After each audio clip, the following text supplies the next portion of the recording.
Okay, there we go. Hey, everybody. Wednesday, April 6th. Yes, it is. How are you all doing today?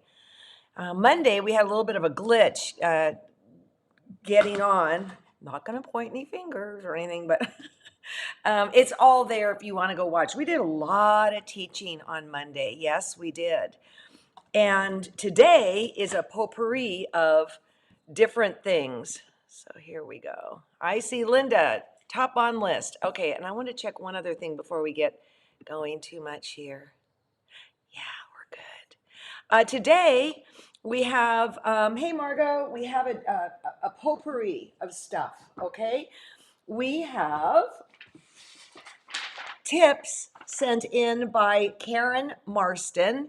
I had not heard of some of them, so I thought that was kind of fun. We have a little interview with Teresa Duryea Young. And also, I'm going to tell you what's going on with all the Ukraine stuff, that fundraisers that I'm involved with, that I'm pretty excited about. So, for those of you that are in the South and all that, wow, that weather looks just wicked. Take care of yourself, okay? So, all right, here we go. Let me go down here. I want to remind everybody that this weekend I will be at the Modesto Quilt Show, Heart of the Valley. And if you're going to be in the area, please come see us. I'm going to have, I don't know, about 10 quilts there or something like that. They're giving me a little booth, and I'll bring some Quilter Select stuff too. But I'm really looking forward to going here. It's a really vibrant guild and very talented people also. Very, very talented. So then let's see what I've got here. I've got Deborah. What do we have here? Oh, okay. Let's talk about your neutrals here. Deborah, Helen loves brown, okay? And that would be a beautiful beige brown quilt. If you want to keep it subtle, probably the only one I would use on the left-hand side would be the checker, the lines or whatever. But this is your quilt and you can do what you want. I believe you knows better than that. Ugh. What do I do? There we go. Bye-bye. I'll figure it out later. You were wondering if you should remove the ones from the right if they were too light. They are beautiful. And something else I want to point out, everybody, is that when you look at prints and you can really see the print going on, it's great. The other thing is in the middle one, the second one down's got color in it. Fabulous. Why not? I believe in the kit. Oh, I don't have it right here that we sent you. I showed you on Monday. There was one with a little bit of color. No problem. No problem. So here we go. What do we have next? Okay, then we have Jennifer. Oh, Jennifer, finished. Yay! I don't even know how I found this. I think I was rooting around in the forum and I went, oh, and I love go slow, enjoy. And she said she doesn't know what she's going to do with it. Guys, I still haven't figured out what I'm going to do with mine. I may just frame it or something, but I'm still not done. In fact, maybe at the Modesto Guild quilt show this weekend when it gets slow, I might even work on mine a little bit just to, for something to do. So let me talk about what is going on as far as Ukraine goes. I want to make sure people are getting here. Cheryl, love your top, not your top. Oh my goodness. Oh my goodness. Let's see. What's really great about these quilt shows right now is that everybody's kind of getting out and it's kind of feeling like normal. And so I feel pretty secure about going because I'm shotted up and boosted and all that kind of stuff. But anyways, okay. People want to know, what can we do for Ukraine? And two quilters specifically, and food is really the issue. Two people that are dear friends have come up with something. Okay, Joe Cunningham on April 23rd from 9 to 12 is putting Pacific Standard Time. You can read it, it's here. is putting on, well, like a 3 hour, 10, 11, 12, yeah, 3 hour bash where we have been asked to teach for 15 minutes. And so you can see Carla Alexander, me, Sheila Frampton Cooper, Joe, and then Judy Kirkpatrick. I don't know her. Pat Polly, Irene Roderick, Zach Foster, Luke Haynes, and Katie Pasquini. We're all going to give 15 minutes of wisdom. And what I'm going to do specifically is I am going to be talking about how to work with silks for 15 minutes. And so if you want to participate, I don't know if it's 30 or if it's $32, I forget. And I know Joe will make sure it gets in the right place. You're going to go to our website.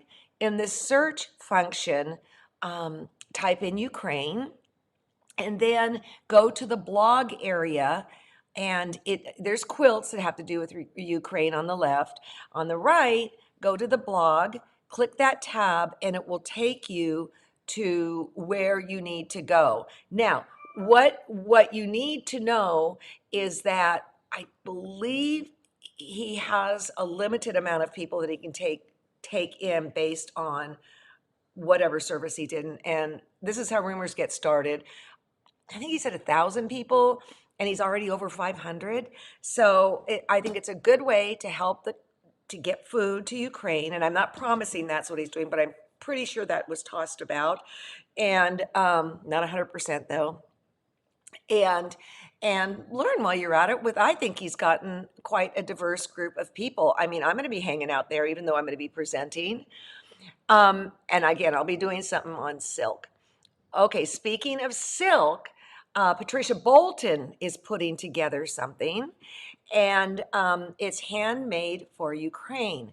And what it is she's trying to get about 50 different artists to contribute a work, people that you know, and then there'll be an auction for the whole thing. Now, I'm going to tell you, I'm putting something in, and I absolutely love this piece. And I'm going to cry when I have to ship it, but it's of silk, okay? And it is 36 by 32. The reason I'm not keeping it, I love this quilt, is that first of all, I want it to hurt a little bit. I want it to hurt. Let me show you a close-up. Okay, and I did it all, quilting the whole bit, matching the threads, the whole thing. I want it to hurt, and also I know in the end, when I'm just vapor, my kids can't use all my quilts, so I might as well try and get quilts into loving hands. And so I know for sure Pokies is going to food. And when I discussed this earlier, I can't remember what the program she's putting the money towards. A bunch of you on the comments here were saying, oh no, that's good, that's good, that's good. So I honor Joe Cunningham and Patricia Bolton for what they're doing. And I am also completely honored that I'm able to contribute in both cases. Okay, Rooster Quilter. Yeah, it's going to be a good thing that Joe Cunningham's doing. All right. So the show that is airing right now is Ellen Lender. And I'm going to tell you something right now. There are so many comments on this show.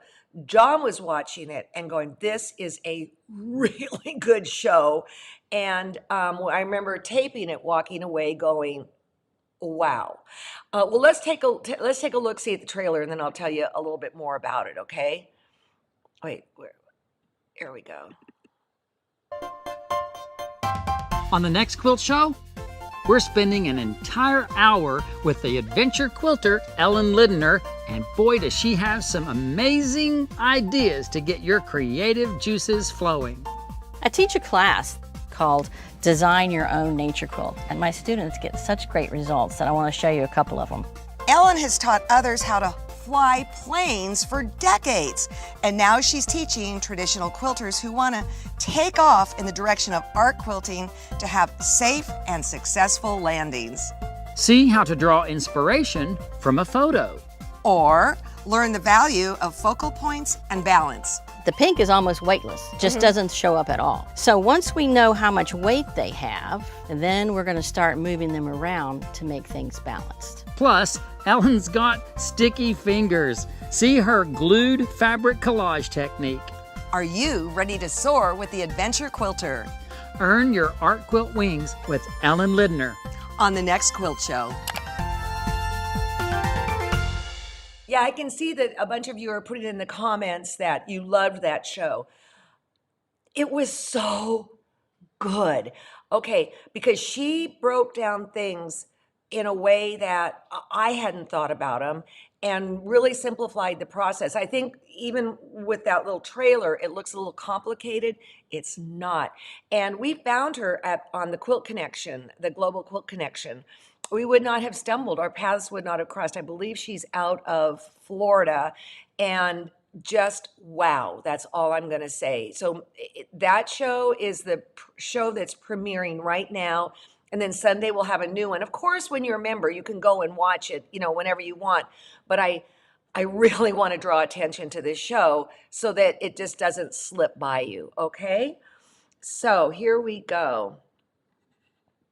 Yeah, and so perhaps a lesson is in her near future. It's real interesting. I was thinking about getting ready today, and we taped, we just got done taping a bunch of shows, and there was one guest in particular that I'm going to go take a class with him now.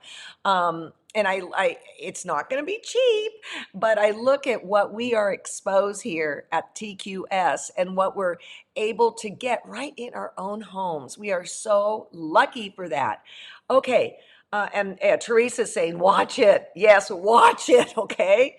So now also we caught up, Lilo caught up with Teresa Duryea Wong at QuiltCon and caught a little interview. And yes, we're going to get to you, Karen. We're going to get to you. And I thought of another tip that I could show with that too. So here is Teresa Duryea Wong.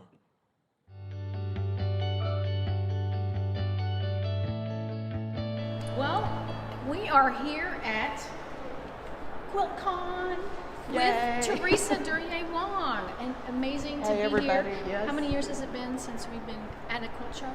I don't know about 2. Yeah, we were in Houston, but we've missed QuiltCon. It's been 3 for me, so this is really great to be here. Now, granted, we are wearing masks in the inside, but for the interviews we're not, so that you can hear what we're saying. Yes. But we're so glad to run into you, and we have been checking out your jackets.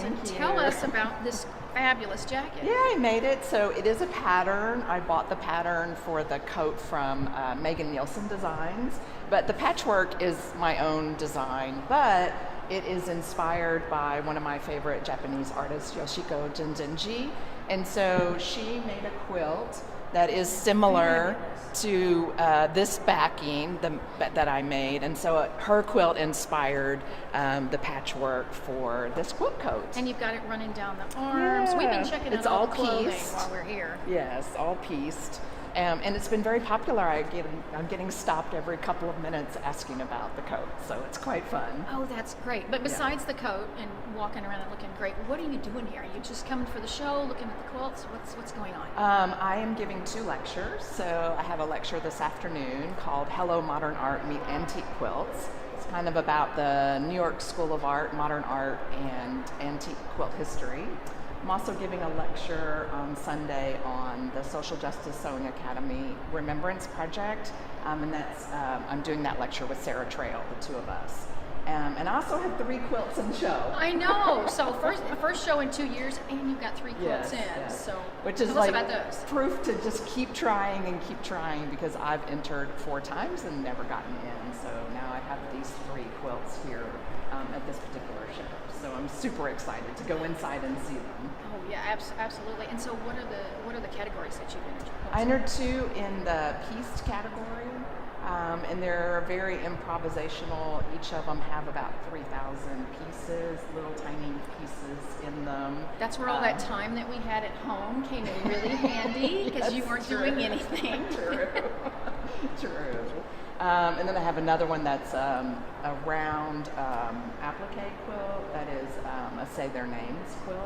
Yeah. So that got in also. And so while you were at home, I know you weren't just sitting around piecing blocks and things. Yes. You have been busy, busy, busy. What have you been doing during this time period? You've been lecturing. Yes, I've done a ton of Zoom lectures, and it's so fun to be in person here. And so many people have said, "Oh, I saw you on this Zoom, and I saw you on that Zoom." So it's good to be in person, meeting people, and also writing, curated quilts and quilt folk, and write for the quilt show, and all kinds of people. You have been doing really great stuff. Thank you. It's so great to run into you, and thank you so much for coming and taking a few minutes to tell us about what you're doing. And we definitely love what she's making. So fabulous, Thank you, fabulous and it work. keeps me warm. Absolutely, absolutely. Well, enjoy the rest of the show. All right. And I know we'll probably run into you on the floor at some point. Thank you, Lilo. Thank you so much.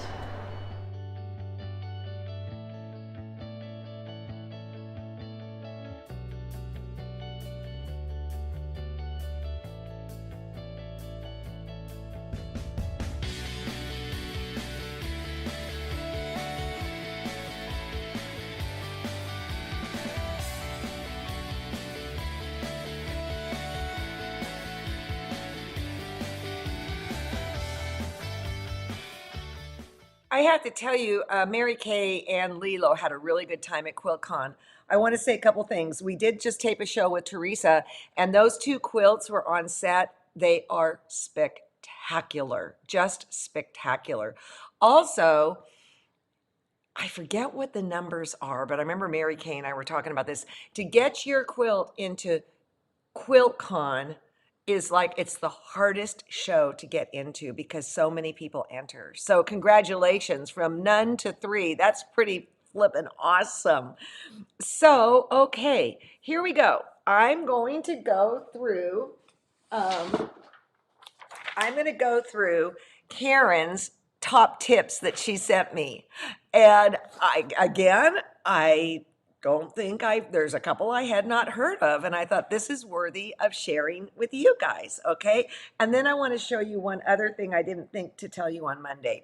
Okay, parchment paper. I never knew what parchment paper was because I don't bake, but she uses it for when she's using starch and things like that. Above and beyond fusing, when she's like saying using Best Press or Bernie and Shelly's thing, she puts it on top and then it keeps the stickiness off the iron.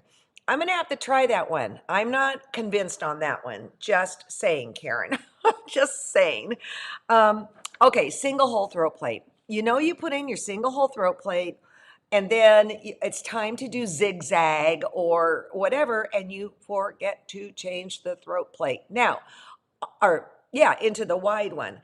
Well, on my machine, it can stop me. There's ways to do it. But a lot of machines don't have the stop me thing, to protect you from yourself.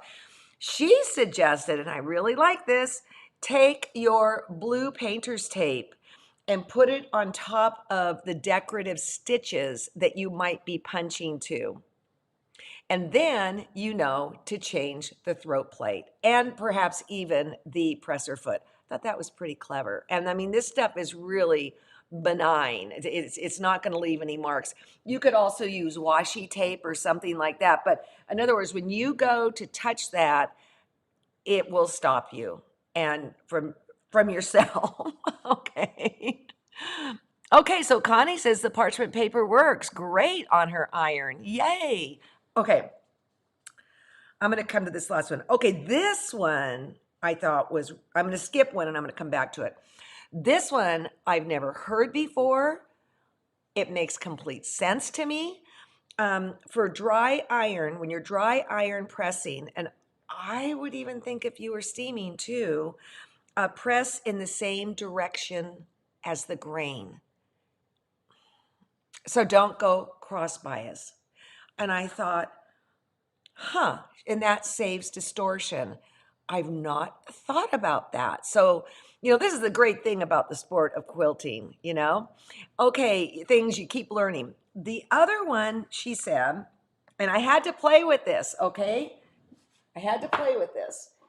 That, when you're going to go start sewing and you get the thread bobbles, boogers, from the bottom, from the bobbin thread.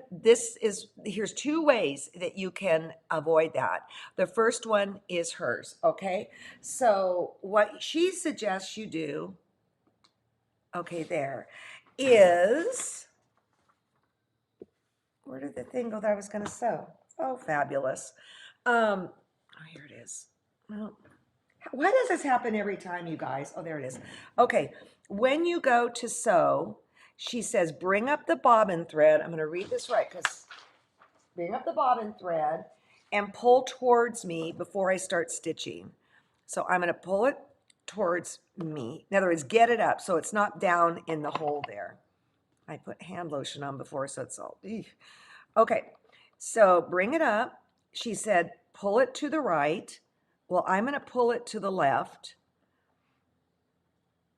And then I'm going to take a little stitch. This is kind of how I start my quilting, to tell you the truth. Bring it up, pull it up, then hold it before you take off. And then you won't get the thread boogers, okay? Now, another thing you can do, which is what I do, okay, you started there. I didn't talk about this on Monday, but the leaders and the enders. And so I like to do that. It saves on thread, and then of course you don't get the boogers. But one other thing I didn't say on Monday, and I was preparing for this, and I go, oh my gosh, this is worth mentioning. We're making all these crazy 4 patches here, right? Just a ton of them. When I'm doing sewing together seams, where one seam is, let me take off the light, please. One seam is going in one direction and another seam is going in another direction, opposite directions. If possible, I want the top seam to be going away from me. And that helps scoot it all together. Sometimes you're stuck and the seam is going away from you, but whenever possible, have it go away from you. So let's just see. And again, I had a friend, Rosalie, who didn't pin at all doing it this way. I'm not that brave. Uh-oh, boy. There we go. So let's do an ender, a beginning and an ender.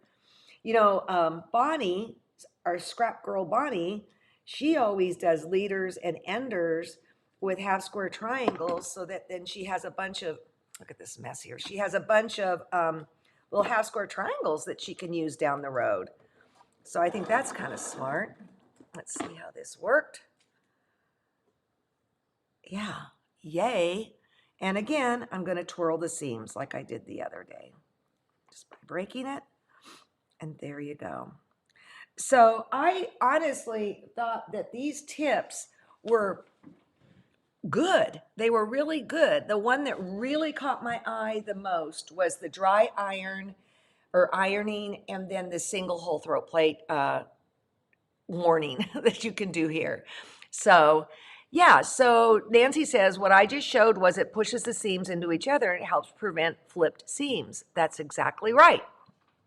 Okay, so on Friday, so today, what am I doing? I got to go out to work and I'm going to get some stuff to sell at the Modesto show, QS stuff like rulers and stuff like that. I'm also going to talk to a gal named Bets White and record an interview with her. We were supposed to get her at QuiltCon, and for whatever reason, I don't think she went. I went and she sent me a bunch of pictures, and I'm going out of my mind of what she does. And it's not quilts, it's just wonderful little things. And we'll watch that next week. And then on this Friday, we're going to hang out with Lilo again. So Sandy, what I'm using on my Bernina is the 97D. That's what I'm using. But again, like I said on Monday, I used to be a 37 girl all the way. And then, was it 37 or 32? Well, the original, I think it's a 37. I don't remember. Yeah, 37D. This is the one that I used to always use. The thing I like about this particular foot is it's got, it's on, on this one, it's got a little wider part on this side here, and that helps grab the feed dogs. All right. And then one last thing. I Suzanne, who works for us, she's, when you get those beautiful kits in the mail and all that, Suzanne's in charge of that among many other things. She got a Q20 for her birthday. And she brought it home. She's a detail person, so she went through all the instructions. She went through exactly what I went through. And that was like, you look at it and you go, "Ooh, I'm kind of afraid of you. What have I done?" And I kept saying, it's easy. And I didn't believe it was easy. It's easy. In fact, I did a video I might show you that's going to show in a classroom of Bernina's. And when we sat down and started playing, she's like going, it is easy. It really is. You just have to figure out what works for you. So when you, and then she looked over here at my domestic, and she said, it's probably way easier than your domestic. And I said, oh yeah, because it does one thing, and it does one thing really well. It quilts. So Dilly said, I posted about the blue sewing edge strip with sticks to the lead into the plate so you can keep the fabric lined up for accurate seams. Yes, you can, if your machine does not have the little indentation that is the 1/4 inch lead in, another reason you can use that blue tape. Okay, today is a little short, but that's okay. I got stuff to do. My guess is you do too. Go watch that Helen Lendner show. Just go watch it. And I hope to see you this weekend at the Modesto Quilt Show. It's gonna be wonderful, and it's gonna be strange, and it's gonna be wonderful, and it's gonna be strange, and it's gonna be wonderful. And strange, I just say because, I mean, we haven't done this in quite a while. So, okay. Yikes. Okay, guys, have a great day, and I'll see you Friday, and Lilo will get us organized, okay? If you have any other great tips, send them to me. I'd love to see them. AlexAndRSN @gmail.com. Bye.